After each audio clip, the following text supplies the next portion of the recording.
And return करने वाले लोगों को देख के सिर्फ एक यही चीज़ दिख रही थी कि किसी भी इंसान का वीज़ा एक्सेप्ट नहीं। It was just so stressful for me. मेरे सामने लिटरली एक लड़की रोते हुए पीटते हुए जा रही है।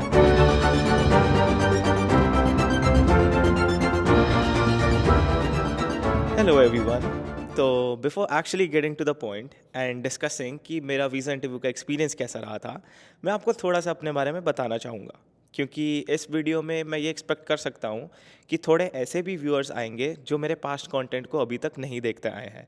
सो they do need to know कि मैं अभी एक्चुअली कहाँ पे हूँ, क्या कर रहा हूँ, so that they can actually relate to my story जो मैं आगे डिस्कस करने वाला हूँ। तो मेरा नाम अर्किन है and I am an international business major. मैं अभी यूनिवर्सिटी ऑफ नेब्रास्का लिंकन में स्टडी कर रहा हूँ यूएस में।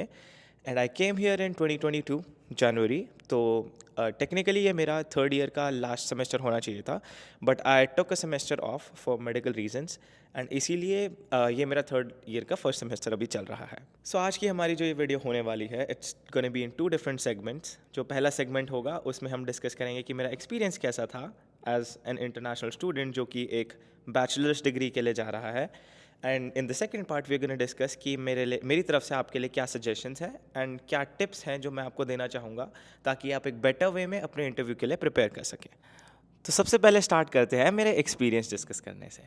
तो मैंने जैसा कि आपको भी मेंशन किया, अपना इंटरव्यू जो दिया था वो था 2022 में, which was almost 3 years back. And उस समय पे कोविड-19 स्टिल एग्जिस्टेड, इसीलिए सर्टेन थिंग्स वर डिफरेंट जो कि आज के टाइम पर डिफरेंट हो सकती हैं। Like the setup could be different but at the same time procedure should be the same according to my knowledge. तो मेरे केस में कंडीशन ऐसी थी कि हमारी फैमिली में किसी के पास भी पासपोर्ट नहीं था, not even my dad. Like मेरे पापा, मम्मी, मैं और दीदी, किसी के पास भी पासपोर्ट नहीं होता था। तो हमें सबसे पहले अपना पासपोर्ट बनवाने जाना था। तो हम लोग पासपोर्ट बनवा के आए एंड वहाँ पे पापा ने मेरे से पूछा कि आपको छोटे वाला पासपोर्ट चाहिए या बड़े वाला। छोटा एंड बड़ा एज एन कि कितने पीसेस ऑफ पेपर उसमें होने चाहिए, लाइक कितने पेजेस चाहिए, छोटे कम पेज वाला चाहिए या बड़े पेज वाला चाहिए। And I had this thing in my mind कि यार ज़्यादा पेजेस वाला लेता हूँ, because in the next 10 years I am definitely gonna have a lot of stamps on it. तो मैंने सबका वही वाला पासपोर्ट बनवा दिया and hopefully I will live that dream. तो वीज़ा इंटरव्यू की अगर बात करें, हमारा इंटरव्यू न्यू दिल्ली में था। हमारा नहीं, मेरा एक्चुअली इंटरव्यू न्यू दिल्ली में था। तो सारी फैमिली वहाँ पे गई थी एंड मैं और पापा सिर्फ गए थे कॉन्सुलेट पे इंटरव्यू के टाइम पे।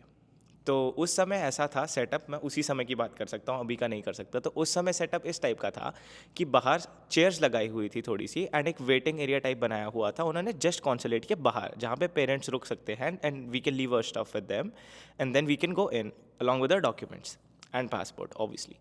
तो वहाँ पे पापा खड़े हुए एंड मैं कॉन्सुलेट के अंदर घुस गया। तो जैसे ही I entered, the first feeling was nervousness obviously. And मैंने बहुत सारे लोगों को देखा वहाँ पे बैठे हुए, तो मैं भी जाके सीट्स पे बैठ गया जैसा कि उन्होंने मुझे गाइड किया था। उस बेसिस पे हमारा थोड़ा सा सिक्योरिटी चेक भी होता है, जहाँ पे वो चेक करते हैं कि आप कुछ ऐसे आइटम्स तो नहीं ले जा रहे जो कि प्रोहिबिटेड है इनसाइड। सो उन सब चीज़ों को मैं इतना डिटेल में मेंशन नहीं करूँगा। तो हम जाके बैठे।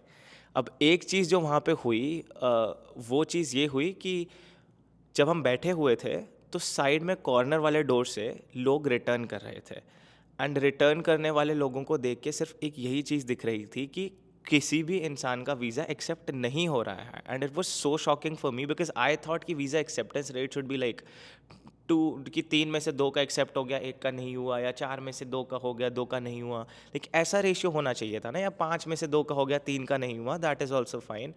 बट लाइक 10-11 लोग देख लिए एंड किसी का भी वीज़ा एक्सेप्ट नहीं हुआ था and that made me so nervous. पर मैंने स्टिल वेट किया, काम किया अपने आप को। एंड मेरे बगल में एक लड़का बैठा था, तो मैंने उससे थोड़ी सी ऐसी बातचीत करनी शुरू की।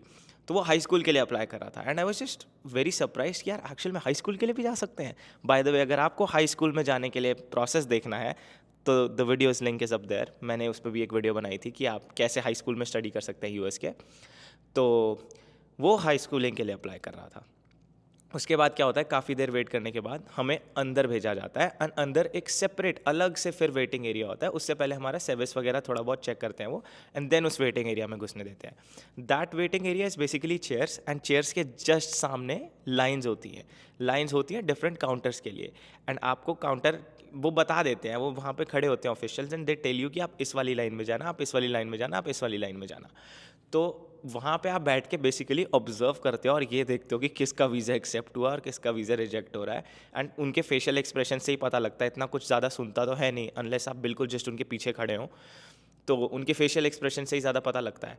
एंड वहाँ पे लिटरली एक लड़की रोने लग गई थी and it was just so stressful for me because मैं वहाँ पे बैठा हूँ, मेरे सामने लिटरली एक लड़की रोते हुए पीटते हुए जा रही है एंड मुझे नहीं पता कि यार मैं अपने आप को कैसे कंपोजर में रखूँ।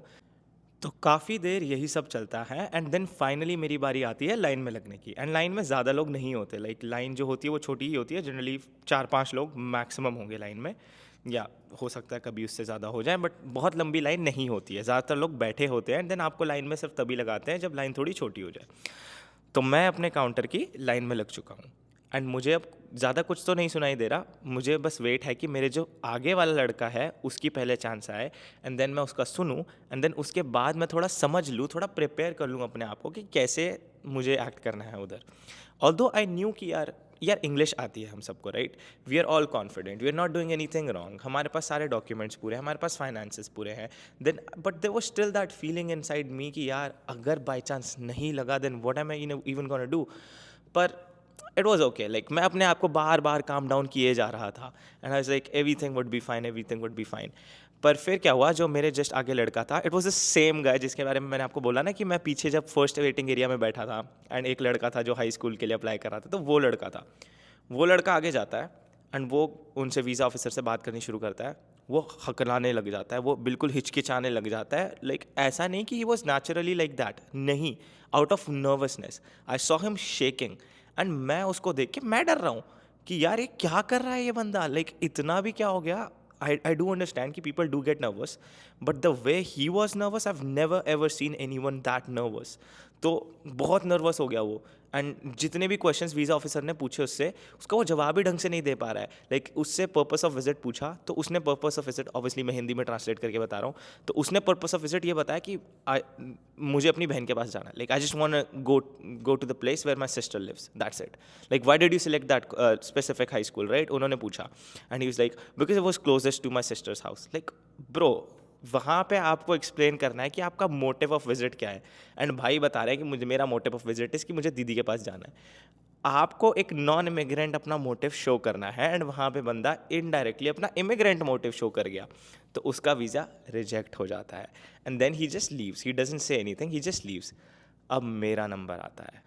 सबसे पहले मैं वीज़ा ऑफिसर के साथ एक छोटा सा आई कॉन्टैक्ट करता हूँ, she was female, so obviously मुझे ये चीज़ दिमाग में रखनी थी कि I do not need to make a very like long eye contact because वो थोड़ा सा क्रीपी हो जाएगा। तो मैंने एक डिसेंट सा आई कॉन्टैक्ट बनाया and then I greeted her and obviously ma'am करके उनको बोला, तो मैंने उनको ग्रीट किया, उन्होंने ग्रीट बैक किया, इट वॉज नाइस, तो मुझे थोड़ा कंफर्टेबल फील हुआ। उसके बाद she started asking me questions directly and those questions were related to कि मैं किसी को जानता हूँ यूएस में या नहीं जानता, all those things. And I assume, like मैंने जब बाद में इस चीज़ को एनालाइज किया तो अब मुझे शायद ये लग रहा है कि those questions were because I was 17, तो हो सकता है कि this was one of the reasons why she asked me कि वहाँ पे जाके क्या सोचा है, क्योंकि उन्होंने सोचा होगा कि यार ये तो छोटा बच्चा है, तो इसके पास तो हो सकता है कोई ऐसा बंदा हो वहाँ पे ऑलरेडी वेटिंग जो इसकी हेल्प कर लेगा, बट ऐसा नहीं था, ऐसा कोई केस नहीं था। तो मैंने आंसर किया कि no ma'am, I do not know anyone और I do not have a guardian in the US. तो कहते ओके।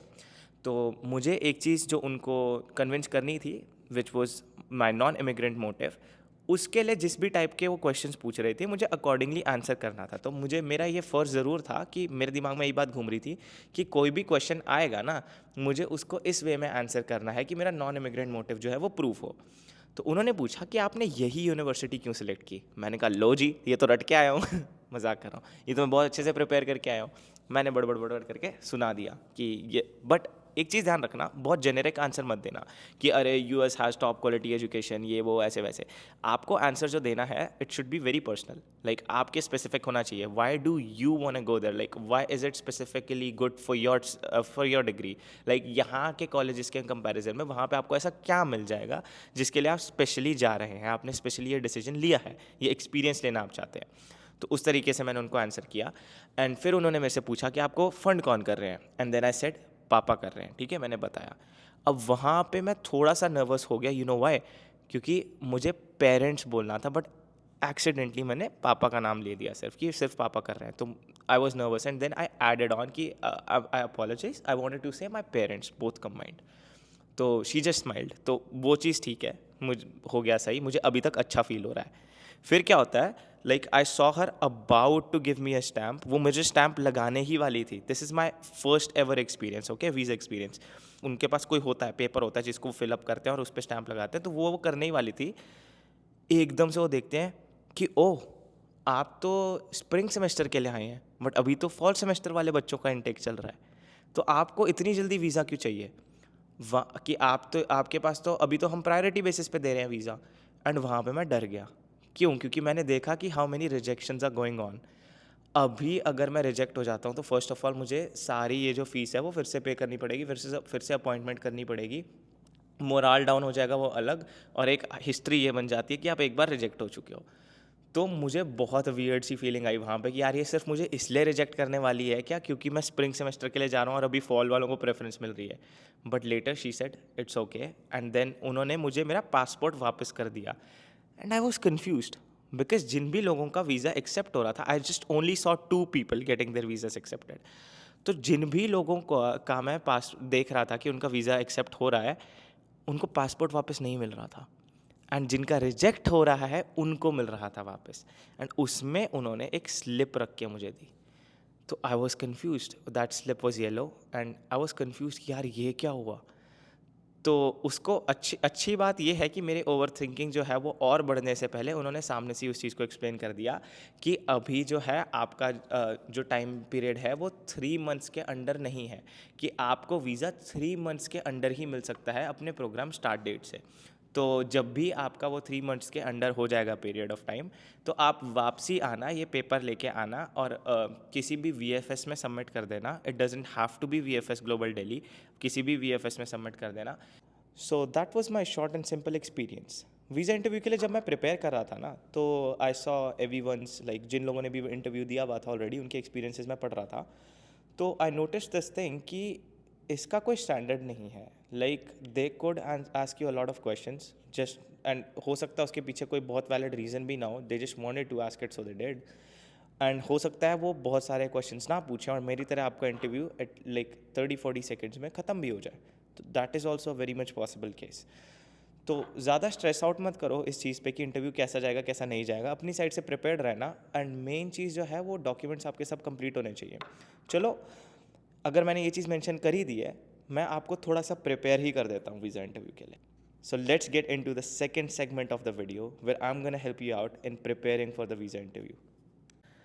वन थिंग, कि मैं आपको इस वीडियो में सिर्फ F1 वीज़ा जो कैटेगरी होती है उसके रिलेटेड ही सजेशंस दे सकता हूँ, क्योंकि वो मेरे एक्सपीरियंसेस पे बेस्ड है एंड उस पे मैंने थोड़ी रिसर्च भी की थी अपने टाइम पे।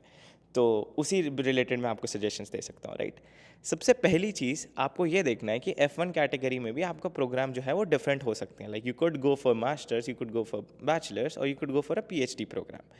तो सबसे इम्पॉर्टेंट फैक्टर्स क्या होते हैं? सबसे इम्पॉर्टेंट फैक्टर्स ये होते हैं कि आपको किस चीज़ ने मोटिवेट किया है उस जगह पे पढ़ने के लिए।